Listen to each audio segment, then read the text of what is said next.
people who were taking video shots of the insurrectionists were not arrested. There is no evidence anyone was arrested.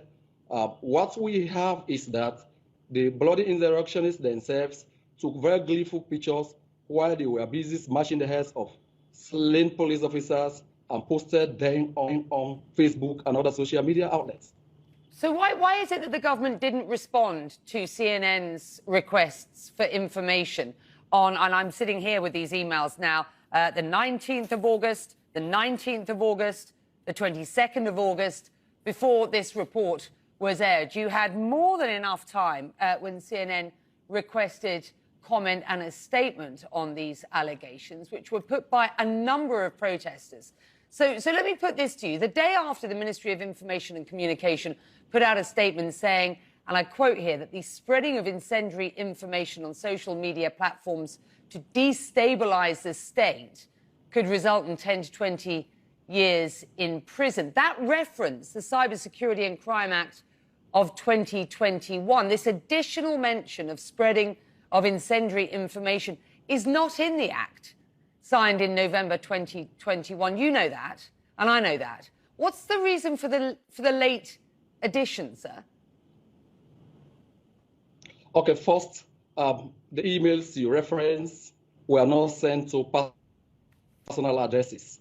If I had any notification that you wanted to get government side of the story, I would have readily obliged you. I have never dodged an interview, whether locally or internationally. So that was an unfortunate event. But here we are. Okay, well, our own side of the story. I'm sitting on those emails, and they've gone to they have gone to statehouse.gov.sl, and they have gone to MOF. They've gone to all of the places that we would normally send requests for information. Let me put this to you: has anyone been arrested under this act since the August the 11th statement was made? Like I mentioned, those were not personal email addresses. They were generic, and it could have fallen between the cracks. If we saw it, we would have readily responded and in a very timely fashion. Like I said, this cybersecurity and crime bill was benchmarked against some of most seminal legislations. You're talking about the Budapest Convention. You're talking about the AU Malabo Convention and the ECOWAS directives. We also took into consideration local realities, current and local challenges. In the extant legislation, there are also references made to the Anti-Money Laundering Act of 2012.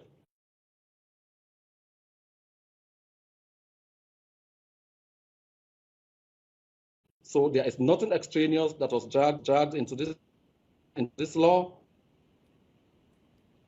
Are you sorry, I'm just slightly confused as to what you're saying here. Are you disputing the additional mention of spreading of incendiary information is not in the Act signed in November 2021? Well, I'm trying to get to the bottom of why it was added in this statement. Laws are read in conjunction with other legislations. I just mentioned and the anti-money laundering.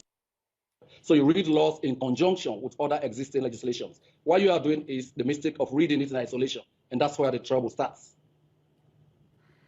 Was live ammunition used during these protests and these arrests on the part of the government, on the part of authorities? We saw the insurrectionists wielding self-loading machine guns, pistols. I'm sure those were not toys. They had live ammunition, and they were meant to shoot anybody who stood in their way. This is the police that you're talking about here. Okay, I was talking about the bloody insurrectionists. Well, when policemen go to queer riots, they also have arms because they also human beings to survive, to be able to protect lives and property. So I know they also go to the scene of crime, particularly bloody insurrection like this with loaded weapons. As to whether they use live ammunition or not, neither deny nor confirm. Sorry, I missed what you said. It's quite a difficult line, and I want to ensure that our viewers get a clear answer from you there. So you're saying that live ammunition was used, or that you do not know whether live ammunition was used by authorities? But in security personnel, when they go to quell a bloody insurrection, I will suspect they will carry live ammunition. But I can't confirm or deny. I want to get to the bottom of this act. Has anyone been arrested under this act since this August 11th statement was made? To the best of my knowledge, nobody has been convicted under the Cybersecurity and Crime Act, even though we see a lot of infractions every day, willy-nilly. But this government is committed to deepening the democratic space, to protecting the fundamental rights and liberties of Sierra Leoneans, which is why, under his watch,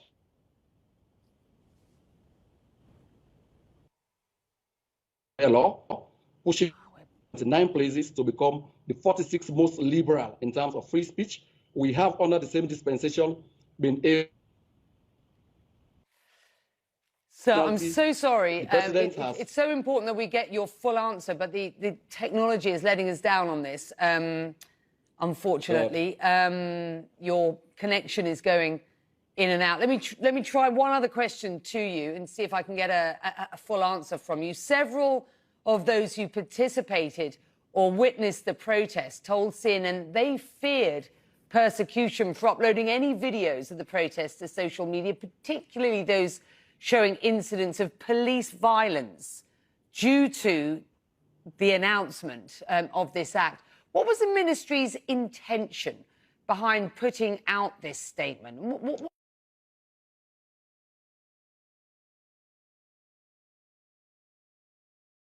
What information would be classified as incendiary? Becky, in 2017, the total number of Sierra Leoneans on social media is about 400,000. Today, we have 3 million as this year. This is as a result of the enabling legislation and our respect for fundamental freedoms and rights. A lot more people trust relating on social media now than they ever did at any point in time. That's the point.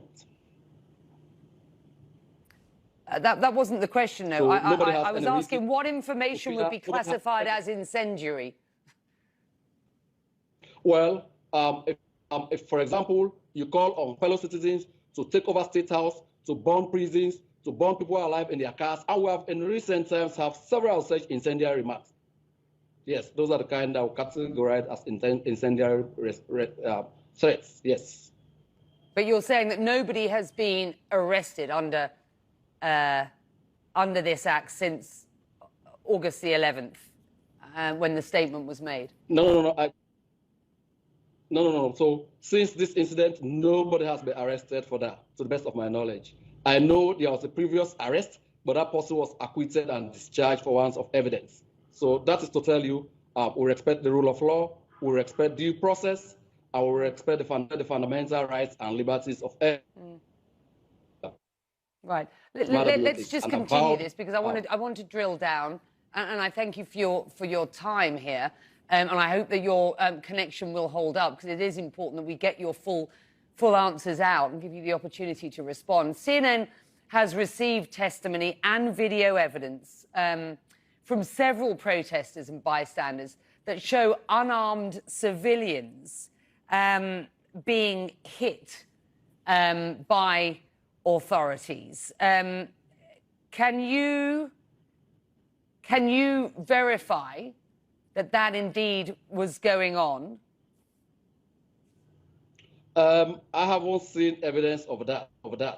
What I can attest to is the fact that I have seen police officers slain by protesters and with stones. They never had the opportunity of going back. Bye-bye to them. We had to accord them due civic burial ceremonies on Tuesday this week. And finally, several protesters also told CNN that the government had tracked down those who did post content only and detained them. So what's your response to that allegation? Well, I'm not aware of any such case. In any case, if a person has been arrested, battle, including 28 children who were bused from Kamakwe, Binko, those children who were in hands have now been handed over to the appropriate child rights agencies led by the Ministry of Social Welfare. I am told they are currently receiving psychosocial care and they are in safe homes